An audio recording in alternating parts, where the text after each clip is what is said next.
ساڵتان لە بمکاتان باش بینەر و بیسەرە خۆشەویستەکانم لە کەناڵ سلێمانی خۆشحاڵم کە لەگەڵتانم لە ئێوارێکی دیکە پرۆگرامێکی نوێتان پێشکەش دەکەین. پرۆگرامی ئەم جارەمان زانیاری ئاینی دەبێت لە هەمان کاتەکە لێکەوتە و دەرکەوتەی کۆمەڵایەتیشی هەیە. مەبەستمانە لەگەڵ میوانە بەڕێزەکەم گفتوگۆی بابەتێکی گرنگ بکەین کە لە ئێستادا بە شێوەیەکی زۆر هاوڵاتیان و مسلمانانی خۆشەویست دەیانەوێت ڕووبکەنە ماڵی خوای گەورە لە جێبەجێکردنی یەکێک لە فەریزە و سونەتە هەرە دیار و خۆشەویستەکانی مسلمانان کە هەیە، هەم وەکو فەریزەی حاج، هەم وەکو عومرەکە یەکێکە لەو سونەتانەی کە خاڵکی ئێستا زۆر بە پەرۆشەوە بەڕووی ئەمەوە دەڕۆن. بەڵام لەگەڵ ئەوەشدا دەبینین لەگەڵ ئەوەی کە عیبادەتێکە ڕەنگە بەرەو ئەوەش ڕۆشت بێت لە لای هەندێک وەکو جۆرێکی دیکە لە لێکەوتە کۆمەڵایەتەکان بابەتی چاولێکردن و بابەتی دیکەی کە بە شوێکی بەرفراوانە. بەبەستمان بوو لەم بابەتە ئەو سروشە ئاینیە پیرۆزە کە لە ئاینی ئیسلامی پیرۆزدا هەیە گفتوگۆی لەسەر بکەین و هەروەها باس لەوە بکەین کە گرنگی و تایبەتمەندیەکانی جێبەجێکردنی عومرە چییە و هەروەها بۆ ئەو کەسانەی کە دەیانەوێت ئەم گەشتە پیرۆزە بکەن پێش وەختە چی لەسەریان مەرجە و دواتریش بە هەمان شێوە و چۆن دەبێت مامەڵە و ڕەفتاریان بە شێوەیەکی گونجاو و دروست بێت لە نێو کۆمەڵگەدا. لەگەڵ زۆر بەڕێز مامۆستا مەلایەتگار سەید عەلی کە بەڕێزیان پێشنەوێژ و وتار خوێنن. مامۆستا زۆر بەخێر بێ، خۆشحاڵم. سپاس بۆ ئێوە، دەست و چاوتان خۆش بێ. سپاس بۆ بەڕێزتان. مامۆستا پێم خۆشە باس لەوە بکەم لەگەڵ بەڕێزتاندا وەکو پێشێسەش باسم کرد کە ئەو گەشتە ئیمانی و ڕۆحیەی کە بۆ گەشتی عومرە ئەنجام دەدرێت و لە ئێستادا لە هەموو وڵاتانی جیهانەوە بە لێشاوێکی زۆر مسلمانان خۆشبەختانە بەڕێگەی وشکانی و ئاسمانی و بە هەموو جۆرەکان کە دەیانوێت سەردانی ماڵی خوای گەورە بکەن. پێشەوەی کە ئەوەی مەبەستمە وردەکاری باس بکەین لەسەر عومرە، حەز دەکەم لە بەڕێستان پرسم لە ئاینی ئیسلامی پیرۆزدا چۆن ئاماژە بە عومرە دراوە و هەروەها بە شێوەیەکی دروست بۆی بزانین عومرە چییە؟ بەڵێ. بسم الله الرحمن الرحيم، الحمد لله، الصلاة والسلام على رسول الله صلى الله عليه وسلم ومن والاه. للراسية پیغمبرمان صلى الله عليه وسلم فرمي لا تشد الرحال، يعني خطون ناكري وسفر ناخري بو مزقود إلا بو سي مزقود نبيه. مزقوتي أقصى كاستكوتو ولاتي فلسطين ومكي منورة، مكي قبلة مسلمانان، وفرميتي ومسجدي هذا، يعني مسجدي مدينة منورة. بلى كواتا أمسي شوينا للاي إيمي مسلمان بشك العقيدة مان عقيدة اشتك ببارا ناكر نافرشه إنسان جاري وهي خوي وكسو كاري حیزبەکەی و پارەکەی و ئەو شتە دنیاەکان هەموویەکە بە قوربانی فکرەیەکی خۆی، ئیکا بە قوربانی بەشێک لە عەقیدەکەی خۆی، جا عەقیدەکەی هەچیەک بێت. بەڵام ئێمە کە عەقیدەمان ئیسلامە، عەقیدەیەکی پاک و جوان و بێگرد و عەقیدەیەکی سەماویە، ئەم سێ شوێنە وەک مزگەوتەکەی، نەک وەک شار و محافەزەکان نا، بەس وەکو مزگەوتەکان بەشێکن لە ئێمە بەشێکین لەو. و کاریگەری لەسەر تاکی مرۆڤ زۆر مهمە، هەم لە ڕووی کۆمەڵایەتی هەم لە ڕووی دینی. بۆیە لە پێشتر گەر باپیرەی من و تۆ زیندوو بکەنەوە لی بپرسن چۆن عەمرەت کرد، حەجت چۆن کردوە، ئەڵێ چوومەتە مەکە، حەجم تەواو کردوە، دوای چوومەتە مەدینە، دوای چوومەتە ئەقسا، ئینجا هاتوومەتەوە، حەج ئاوا بووە، یعنی لێک نەچڕاوە. و ئێستا ئەقسایان لێ کردەوە بەهۆی ئەم سنووربەندی کە دروست کراوە. ئێستا خەڵکە ئەچێت بۆ حەج یا عەمرە چیەکە، ئەچێتە مەککە و ئەچێتە مەدینە. بەڵام لە پلانی داهاتوو شاوە هەیە کە ئەم دوو شارەش بکەوێتە دوو وڵاتی سەربەخۆوە، واتە تۆ چی حەجی خۆ دەکەی، عەمرەی خۆ دەکەی، پێویستیت بە مەدینە نییە و فعلا مەدینە وەک ڕوکن نییە. بەڵام کە تۆ چیت ئەوێ حتما زیارەتی پێغەمبەر صلی الله عليه وسلم زۆر تام و چێژێکی ڕۆحی هەیە و خێریشی گەورەشی هەیە لە ڕووی دینیەوە. ئیتر ئێمە گەر بڵین وردەکاریەکانی هەموو باسەکان لەسەر حەج و عەمرە چونکە تقریبەن لە یەک نزیکە، بەکوی گشتی ئەگەر بە مەتاتی باسی بکەین، ئەو کەسێک کە حەجەکات خوا لێی قبوڵەکە کە یەومین وەلەدەتهو ئومه، وەک ئەو ڕۆژەوەیە کە لە دایک بووە، یعنی لە ڕووی تاوانەوە. تاوانی مرۆڤ نا، حەق و ناز نا، من دینارێکی تۆم خوارد بێ، دینارێکی ئەم میلەتەم خوارد بێ، 7,000 حەج و عەمرە بکەم، ئەو دینارە لا ناچێ، ئیلا کە دینارەکەی تۆم خواردوە دەبێ بێم گرنی خۆمت پێ ئازا بکەم. اینجا وەختە تۆ لێم وەرەگری گرنم ئازاکەی، ئەوە مەلەفێکی ترە. بەڵام لە ڕوە حەق وڵڵاکان، چونکە ئێمە حەق و ناسمانەیە، حەق وڵڵامان هەیە. ئەوەی کە زۆر عزیێتی خەڵکەیە بەڕاستی لە قیامەتە بەشێکی هەرە زۆری حەق الناسە. خەڵک کابرا قسەی بەوتووە ئەوی کوشتووە ئەوی بڕیوە پارەی ئەوی خواردووە فێڵی لەو کردووە دروی بەدەم ئەوی ترەوە کردووە. ئەمە هەمووی ئەبێتە بارێک و وەکو پێغەمبەر صلی الله عليه وسلم فەرمووی ئەتەدرون من المفلس، فەرمووی ئەزان مفلیس کێیە؟ ئەوان جوتیان المفلس لدينا من لا مال له ولا دينار، ئەو کەسەیە کە نە درهەمی هەبێ نە دیناری هەبێ. پێغەمبەر خوا صلی الله عليه وسلم فەرمووی ئەوە مفلیسی دنیاویە. مفلیسی قیامەت ئەڵێم کابرا نوێژی کردووە، حەجی کردووە، زەکاتی داوە و بە مسلمانیش ناوازە بووە لە دنیادا، کەچی لە دنیادا هیچی نییە، لە قیامەتە هیچ شتێکی ئەمانە نییە. و بۆچی ڕاستە بەڵانسێکی خێری نوێژی هەیە، بەڵانسێکی حەجی هەیە، بەڵانسێکی نازانم ئەو شتانی کە کردوێتی هەیەی، بەڵام شتەمە هذا ولعن هذا قسەی بەوتووە تعلیقی لەوە و گوێنی بەودا و ماڵی ئەوی خواردووە، ئەمە هەموو خێر و خێرەکەتەکەی ئەدەن بەو خەڵکە و ئەمەش بە مفلیسی ئەمێنێتەوە لە قیامەتە. خۆی گەورە پەنای هەموو لایەکمان بە. ئامین ئینشاءالله. مامۆستا بەڵێ سەبارەت بە عومرە دەمێ ئەوە بپرسم چۆن حەجی پیرۆز وەرزێکی تایبەتی خۆی هەیە لە ماوەیەکی دیاریکراوی خۆیدا هەیە. سەبارەت بە عومرە ئایا خۆی وەرزێکی تایبەت کاتێکی دیاریکراو هەیە یاخود هەر ڕۆژێک بە لە ڕۆژەکانی ساڵ دەبێ و بە نمونەش کاتێککە دەبیستین دەڵێن و هەروەها لە مانگی ڕەمەزانی پیرۆزدا ئەگەر عومرەیەک ئەنجام دێ وەکو وایە کە بە حەجێک بۆ نووسرا بێتە لەگەڵ پێغەمبەر صلی الله عليه وسلم. مەبەستمە بزانم لەگەڵ ئەوەی لە هەموو کاتێکدا کە عومرە دەکرێت، بەڵام ئایا کاتێکی دیاریکراو هەیە مسلمانان ڕووی تێ بکەن تایبەتمەندی هەبێ؟ خۆی حەج زۆر لەژێر کۆنتڕۆڵا بیت، قورسە ئاسان نییە، بەس ئەمرەوانیە تا ئەندازەیەک سەفەرێکی سیاحی دینی وایە لەبەرەوەی زۆر دەستکراوەی لە کاتی عەمرەکەیە ئیحرامە بەسی و عەمرە لە هەموو کاتێکا دروستە، لە هەموو کاتێکا ئەکرێ کەی بۆت ئەکرێتەوە توای بچی عەمرەیە بکەی کە بریتە لە نیەت و بەستنی ئیحرام و تەواف و سەعی بەینە سەفا والمەروە و حەلق، یعنی ئەتوانی ئەمە هەمووی لە خلالی 3 ساعات 4 ساعتە تەواویکەی، ئەوەکی تریتر ئازادی. بەڵام زۆرینەی خەڵک کە دەچن بۆ عەمرە یەکەم حەجی بۆ ناکرێ، ینی لە ڕووی کولفەوە ناوی دەرناچێ، بە تایبەتی لە وڵاتی ئێمە خەڵک هەیە 10 ساڵە 20 ساڵ لە ناوە نووسێ سوبحان الله ناوی دەرناچێ، بەڵام عەمرەکە ئاسانە، ئەوە ئەچێ لە کۆمپانیاکان و یان ئێستا خۆشبەختانە ئاسانتریش ئینسان دەتوانێت هەر خۆی بڕوا بەسارە بڕۆ بێتەوە، زۆر کەس وای کردووە لەوێ خێرێکی زۆری دەسەکەوێت و بەڕاستی من زۆر هانی خەڵکە دەم بچێ بۆ ئەو سەفەرە، چونکە تۆ گەر بچی بۆ وڵاتی با بڵێن فەڕەنسا کللتوری فەڕەنسی ئەبینی، بچی بۆ سین کللتوری سینی ئەبینی، بچی بۆ ئەمریکا کللتوری ئەمریکی ئەبینی، بەڵام ئەگە بچی بۆ حەج و عەمرە کللتوری هەموو دنیا ئەبینی، چونکە هەموو کەسێک لەوەیە، یعنی ڕەنگی وا ئەبیەتە بەرچاوت تەسەور ناکەی مرۆڤی ئەوە شێوازە هەبێ و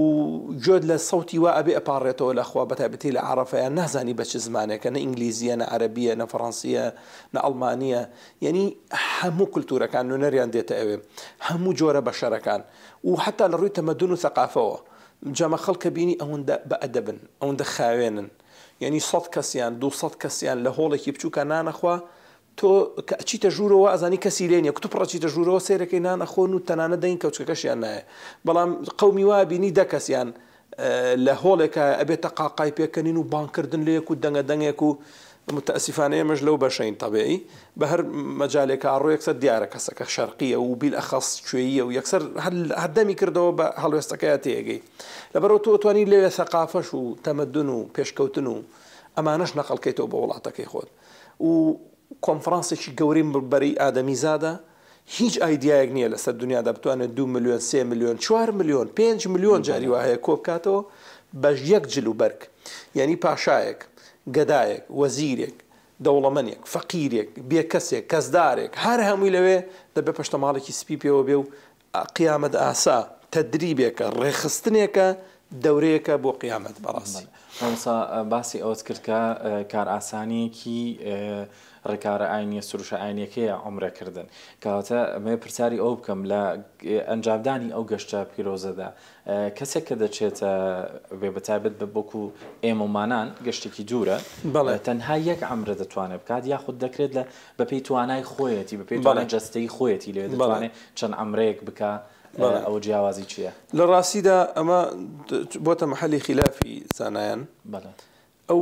کۆمەڵە زانایانی کە لەوێن پێیان باشە کە خەڵک لە یەک عەمرە زیاتر نەکات، سەبەبەکەشی ئەوەیە کە ئەچی تۆ باوەڕ بەمەیەکەی یەک ئیستیحام دروسە بێت لەوێ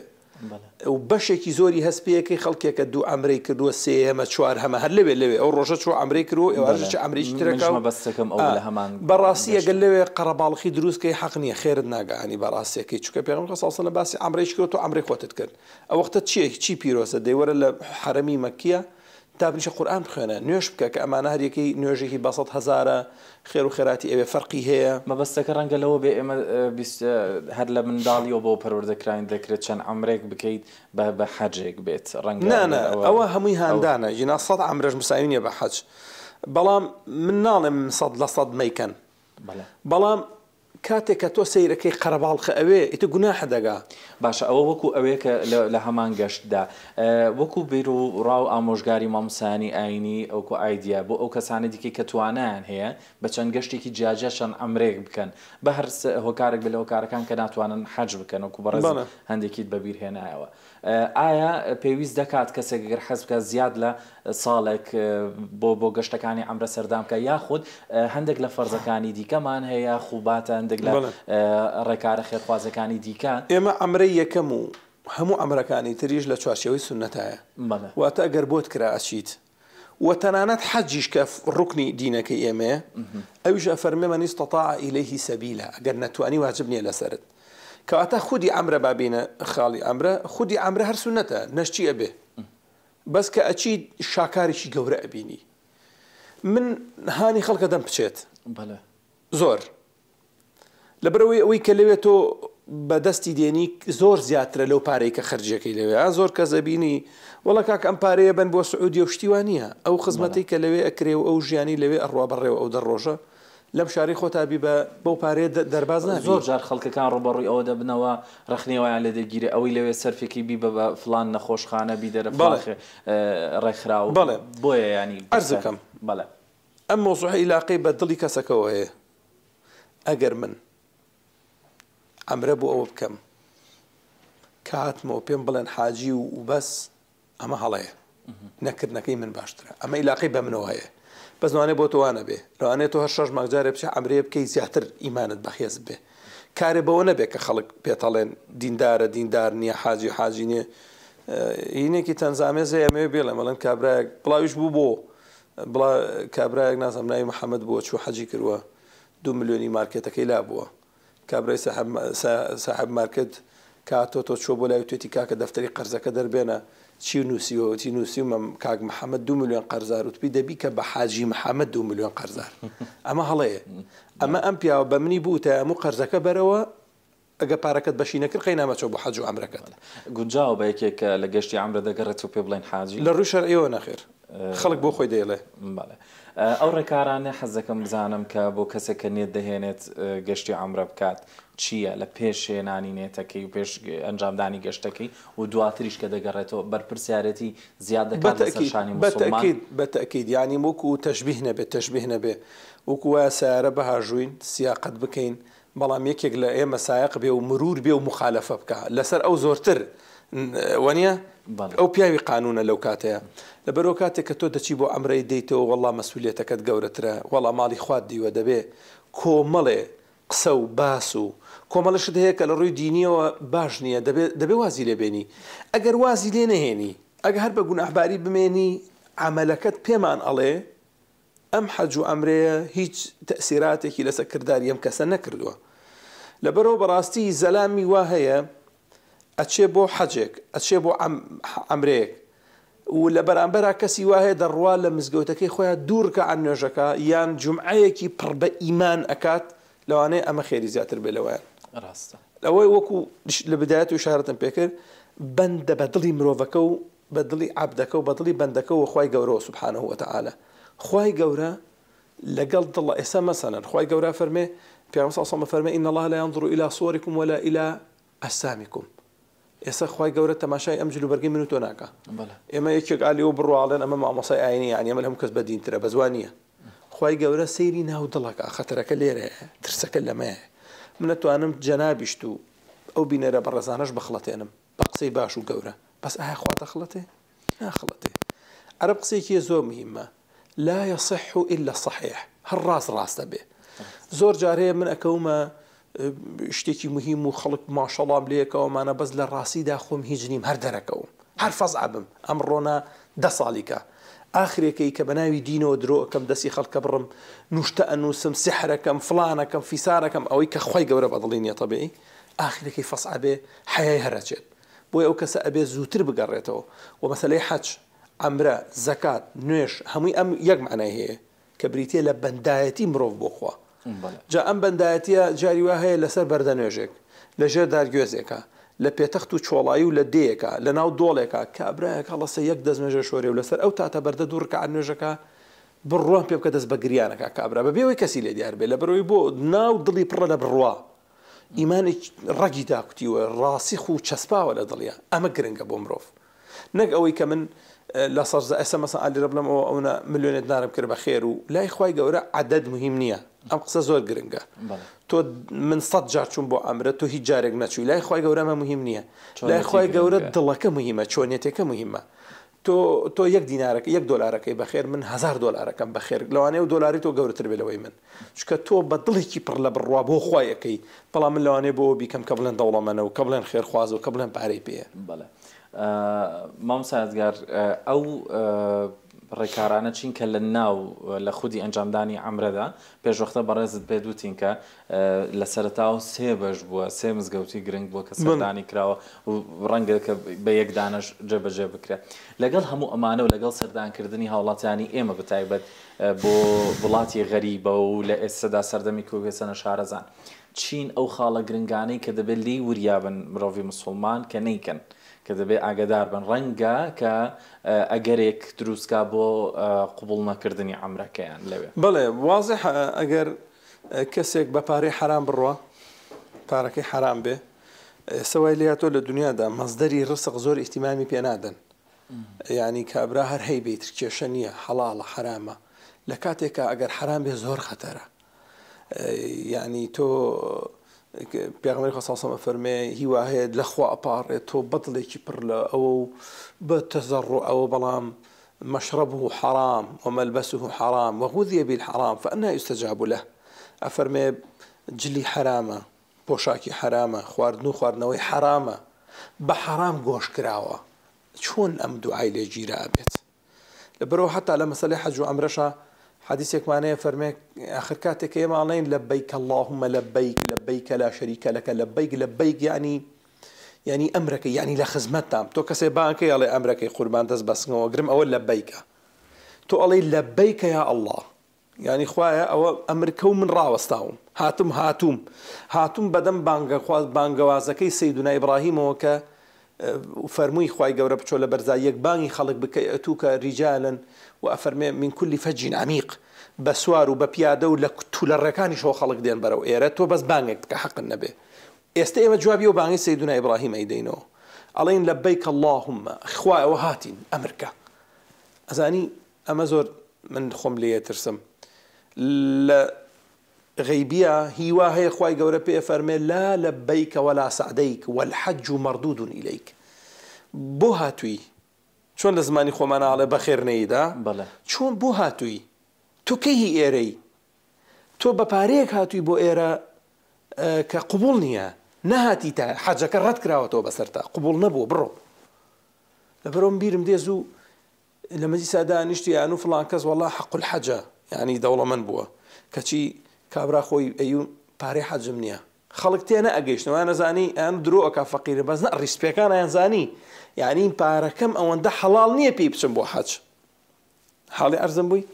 لبرو يستخلق زور جاري وهي كم خوي ماندوه كباريكي زوري دستكوي يا هر خوي ماندو ناكا يا نازم بنديواره يا نازم برتيله يا رشوي يا قندليه يا ديان جوري دسكاري ترازو بيوانو فيلو فرو طلقه كردن ليكتريو بالربا سو اما انا باش حرام كان خوي جورهم ولاك ما بباريزلي بمعنى خير ناكري بمعنى حج وعمره ناكري بمعنى شكتو ناتواني خوا بخلتيني دتواني من بخلتيني حج وعمره نيجو زكاتو روجو هرشتك بو خوايا اگر بو خودي خوانا بن نيكي باشتره چونك اوي كخوايا بده بدو مرجيتي ابي بو اقداري يعني يسي منوش واجبو اشتكي جوانو بيروزواني يان دينارك كي بخير دي بفقيرك يان حج اكي يعني همو طواوي خير كان بام دو مرجيتي ابي قبولنيه یەکەمیان خاڵیسان لله ئەبێ ئیلا بۆ خوا بێ هەش کەسیشکەی تابێ خۆی گەورە قبوڵی ناکە و دووهەمیان دەبێ على سنة رسول الله صلى الله عليه وسلم أبي بوشي وازبك بيغمر فرميت يعني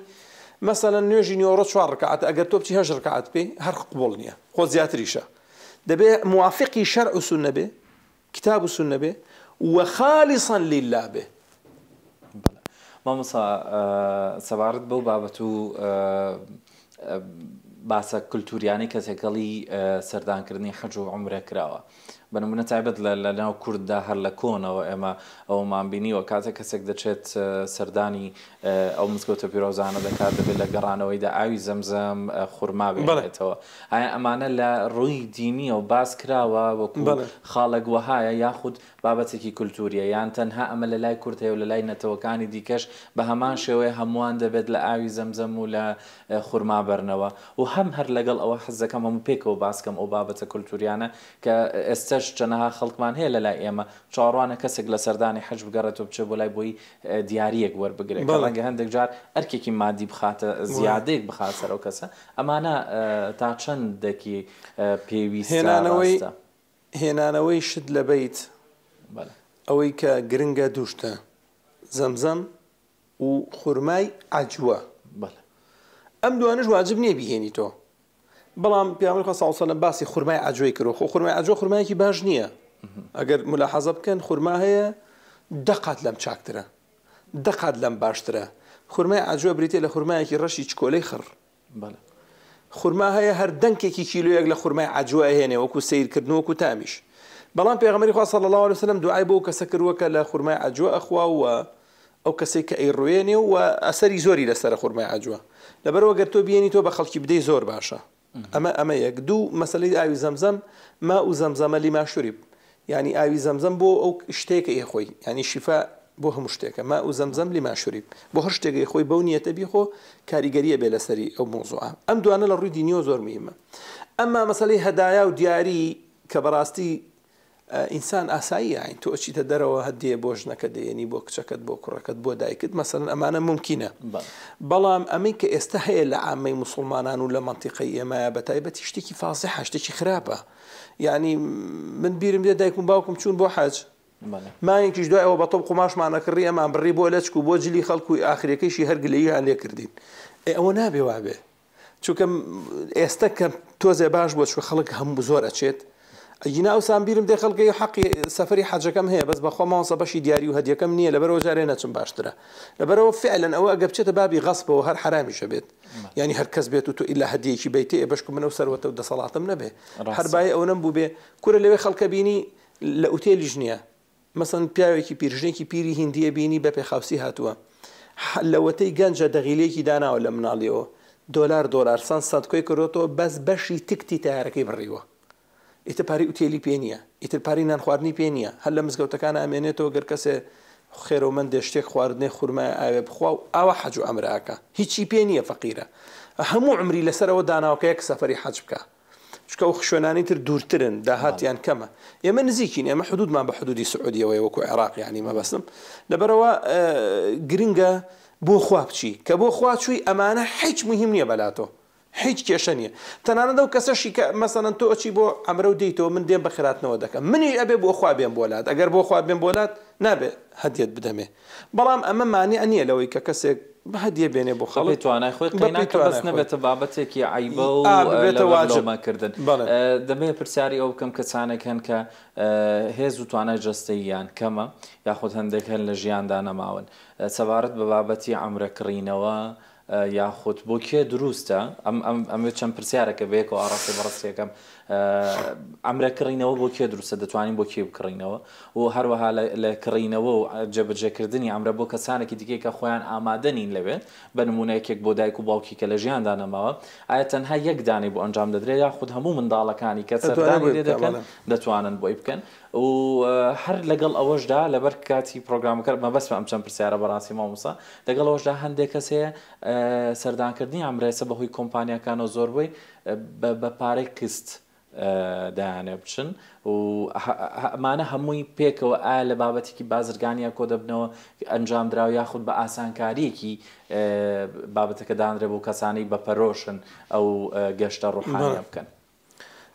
جارە با لەوانەوە دەست پێکەین ئەمرەکردن بە قست دروستە بەڵێ ئەوە هیچ ئیشکالێکی تیانە بەمەرجێ لەبەر خاتری خوابێ ئەیتر ئەوە دیسان ئەچێتەوە بۆ دڵی کەسەکە خۆی کەی پەیوەندی بەخۆیەوە هەیەی بەڵام لە کۆی گشتیە ئەمرەکردن بە قیس بەڵێ دروستە پرسیاریش کە ئەوە بوو کە کڕینەوەی کڕینەوەی ئەمرش ڕێپێدراوە وەکو حەج وایە بەڵام بە حکمیەوەی ئەمرە ئاسانە پێویست ناکە ئەمرە کڕیتەوە ئەگەر منەمە ئەمرەیە بۆ دایکم بکەم بۆ باپیرم بکەم بۆ باوە گەورەم بکەم دەتوانم بۆ خۆم بچم ئەمرەکەش بکەم و بۆ ئەویشی بکەم بەڵێ و کەواتە کڕینەوەشی دروستەواتە من ئێستا زەلامێ بێنم بڵێم بڕۆ ئەمرێ بکە لە باتی باوکم هەندێک لە کۆمپانیەکان مامۆسان نرخێکی دیاریکراویان دانا و دەڵێن بەم نرخە دەتوانیت تۆ ئەمرێک بکڕیتەوە ئەم نرخە بە پێی فتوای مامۆسا عینیە بەڕێزەکان بە کۆی گشتی دانراوە یاخود وەکو بازرگانی لێ هاتووە. من نازانم بە پێی فتوا و شت دانرابیانە بەڵام باشێکی بازرگانی ئەمە دروستە بەس حەج بازرگانی تێدا دروستە تۆ بچی بۆ حەج شت بەری لەوێ بیفرۆشی لەو سەریشۆکە حەجەکە تەواو کرد شت بێنیتەوە بۆ وڵاتەکەی خۆت بیفرۆشی دروستە هەم زیارەت و هەم بەڵێ دروستە بەڵام پرسیاری فقهی ئایا حەج و ئەمرەی بەدیل ئەمەی کە تۆڵی ئایا دروستە یاننا سێ ڕوشتەکە با لێگەڕێت هەندێک عولەما فەرمون دروست نییە هەندێککە فەرمون ئەگەر وەسیەتی کردبوو جارە بابێنێ سەر مردوو زیندوو ئەڵێن ئەگەر زیندوو بوو ساغ بوو دروست نییە خۆی بۆ ناچێ توانای جەستەیی نەبێت ئەگەر هات و وای لێ هاتبوو کە پیرێ بوو چانە ئەبەوە فتویان بۆ ئەمەش داوە هەندێک نەخۆشی هەیە چا نابێتەوە آخر وەکو کابرا عمری ساڵە تازە گەنج نابێتەوە فتویان بۆ ئەویش داوە و ئەچێتە مردنیش ئایا بۆ مردن دروستیانە مردوو ئەگەر وەسێتی کردبوو وەکو فەرزی لێدێ بێ بکرێ ئەگەر وەسێتیشی نەکردبوو ئێمە لەگەڵەوە داین کردنی باشترە کوور دەڵێ کردە پەشیمان بە نەکردە پەشیمان مەبە لەبەرچی لەبەرەوەی ئەو نیەتە کە دەڕواتە ئەوێ و دێتەوە بەو نیەتەیە کە ئەو کەسە پێی بگات و لە خۆی گەورە ئەپارێنەوە و بەتایبەت ئەگەر ئەولادی خۆی بێ هەر زۆر شتێکی پیرۆز و جوانە لەگەڵ چەند عمرەکەش پێماوێت لەگە پرسیارەکە وەڵام مندامەوە چ دەکرێت بۆ نمونە هەموو منداڵەکان خۆی بۆ چوار مناڵی هەیە هەر چواریان ئەچن و هەرێکی ئەمرێ بۆ دایکیانەکەن دروستە دەستان خۆش بێ مامۆسا و مەلایەتگار بەڕێزیژ و وتارخێن زۆر خۆشحاڵ بووم سپاس بۆ وەڵامی پرسیارەکانتان زۆر سوودمان لێ وەرگرت هیوادارم بینەر و بیسەر خۆشویستەکانیشم سوودیان وەرگرت بێ لە پرۆگرامی ئەم جارەمان و لە کۆتاییدا دەمێ بزانم دو قسەتان بۆ کەسە بەڕێزانی کە نێتیان هێناوە و هیوا دەخوازن خی گەورە هێشتا بە ئاواتەکەیان نەگەیشتون بگەنە ماڵی خوا و هەروەها ئەوانەی کە سەردانی ماڵی خۆیان کرد و گەڕاونەوە دەبێت ئەوان چ نمونەیەکی جوان بن لەنێو کۆمەڵگەدا. وەڵام من داوایان لێ یەکەم ئینشاءڵڵا جارێ ئومێدەوارم کە ئەوەی کە حەزی لێ ڕێ بکەوێ بەو سەفەرە بۆ سەفەرەکەی خۆی بکە و داواکارم لە خی گەورەوەی کە کردوتی خالی قبولکە و کە هاتنەوە زۆر مهمە یعنی من وەختە دەچم بۆ حەجیا ئەمرە و دێمەوە دەبێت بەڕاستی گۆڕانکارێکی تواقعی لە مناڵ ڕوویدا بێ وەکو پێغەمبەر فەرمێ صلی الله علیه وسلم ئینسانەکان لە قیامەتە هەمووی پەشیمانن خراپ لەوە پەشیمانە دەڵێ بریا چاکم کردبا چاکیش لەوە پەشیمانە دەڵێ بریا چاکترم کردبا ئێستا ئێمەش کە دەچین بۆ حەج و ئەمرە و دێینەوە ئەگەر خراپین دەبێت چاک بین ئەگەر چاکین دەبێت چاکتر بین ئینشاءالله موفق بن دەستی ئێوە خۆش بێ و زۆر سوپاس ماندوو نەبن زۆر خۆشحاڵ بووم لەگەڵتانە بینەر و بیسەرە خۆشەویستەکانم هیوادارم خی گەورە ئاواتی هەموو مسلمانان بێنێتە دی ئەو گەشتە پیرۆز و ڕۆحیە بەنسیبی هەموومان بکات ئینشاءالله وەکو مامۆساش فەرمووی ئینشاءالله هەموو ئەوانەی کە چاکن چاکتر ببن و بە کەس ناڵێن خراپ هەر ئەوەندەیە هەرکەس خۆی دەتوانێت خۆی لە ناخی خۆی بناسێ و هەنگاوەکانی ژیانی خۆی ڕێکتر بخاتەوە تاوەکو پرۆگرامێکی دیکە و بابەتێکی دیکە دێمە خزمەتتان بەخوای گەورەتان دەسپێرم.